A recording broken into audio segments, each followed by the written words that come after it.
Hi. So I'm gonna talk about Beyonce and celebrity culture and how I feel about it. Because I think I made a video probably about maybe a month ago now, maybe like a month and a half ago now. That was talking about like, yeah, I'm done with Beyonce. I don't hate her, but I want to burn my Beyonce merch. Da, da, da, da. I listen.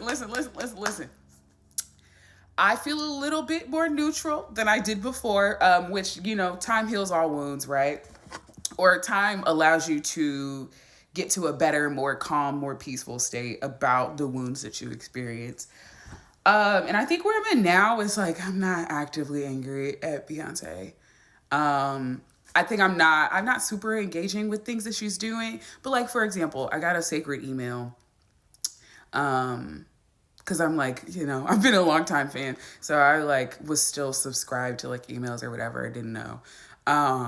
And like got that email and I was like, all that hair care line that Beyonce came out with. Okay. I think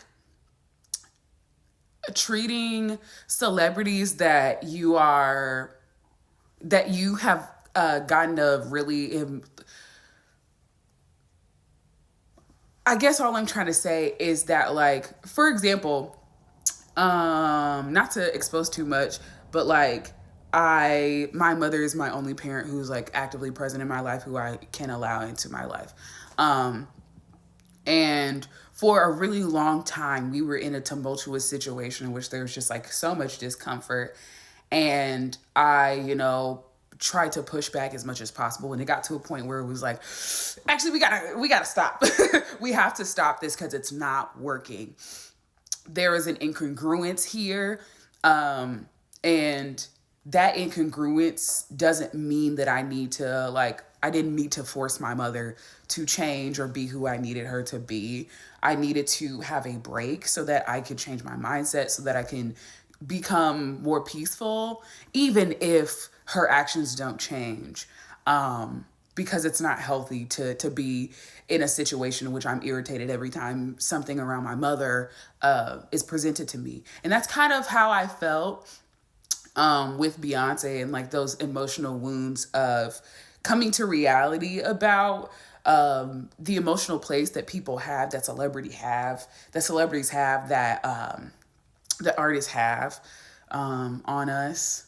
And I think for like the same as I had to do with my mother, and I'm being able to like slowly come back into conversation with her and still like setting my boundaries and things and being like, actually, I can't engage right now because I'm about to be a hater. And that's like with my mother and Beyonce. And I'm like, if I look at a picture and I feel immediately hateful, let me just go on a different app.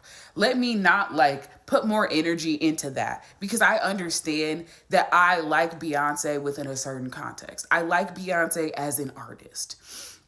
And if I can, just like I'm trying to enact in my other emotional relationships with artistry, with music specifically, with musical artists. And for example, a person whose music and vocals that I'm super, super entertained and inspired by is Alex Isley. I've literally had a song that she made a couple of years ago on repeat for the past like day or so, because I like discovered it the other day. But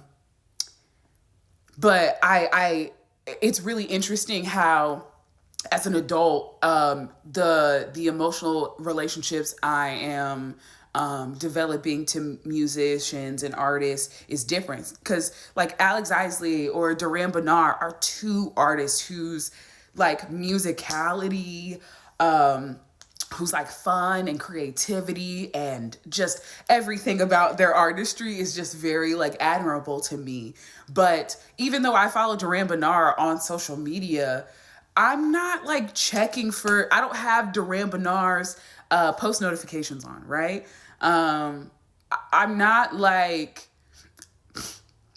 I'm not doing like I would have in the past, like when I was younger, looking up Duran Bernard interviews and watching for hours, and hanging on to every word. And while like, if I come across media, or if I'm like, oh, I would love to see another thing of Duran or Alex Isley, like showing off their musical skills, or seeing a Tiny Desk or whatever it may be, I can like indulge in like, oh, I love this person's like artistry and all those things, but like I don't need to obsessively engage with anything.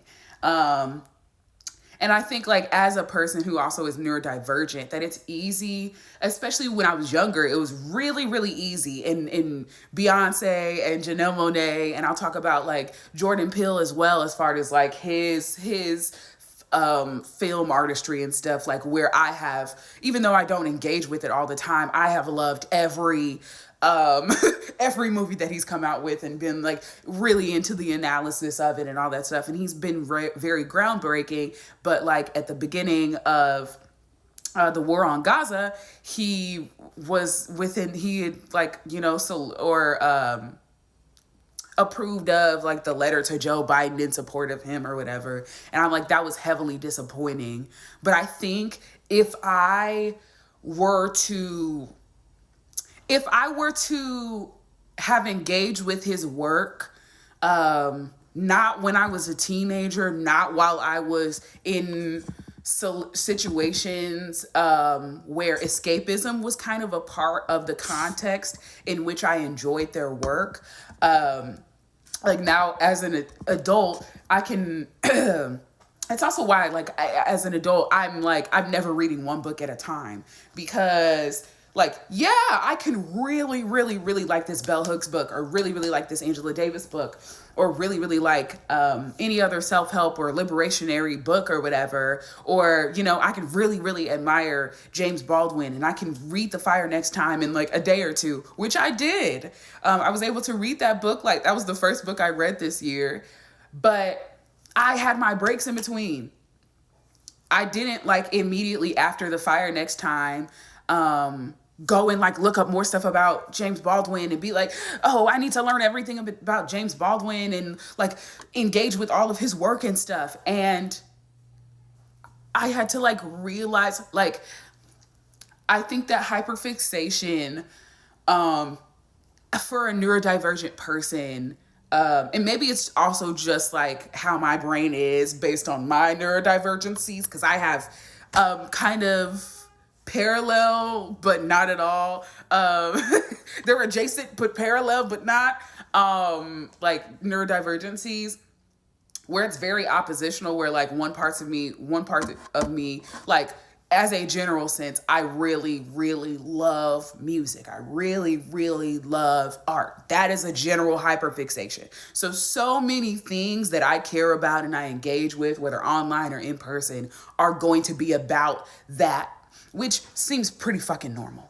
And there might be like TV shows or whatever, but I don't even want to do that because, and I remember watching a Ryan Ken video where, and I believe that they're also neurodivergent, and they were basically saying how that hyperfixation on artistry, how that like that stanism dishonors art.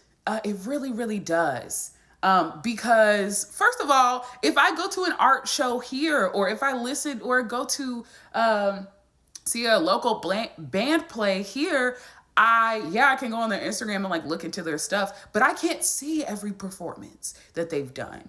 I can engage a little bit more because there's social media, because, you know, you can find them on, somebody probably took a video or whatever, that you may be able to find, but I can't like hyperfixate in an unhealthy way where I'm like obsessive. I can listen to their music, I can engage with their art, but I can't like or not the artists aren't people, but this is what I'm trying to get to. The art is not the person. And it dishonors the art to think that that the artist and the person, or the art and the person, are the same thing. Because who Beyonce is and her beliefs and understandings about the world is different from the way than her branding or her art, right? While she may possibly have an understanding about Palestine, her branding and her art doesn't necessarily, has no stance on it, right? And I had to come to that understanding too, where I'm like, maybe she does, but she can't say it because we're currently in a system. And I'm like, not that I'm trying to give her undue grace, but like, Nuance. Yeah, nuance.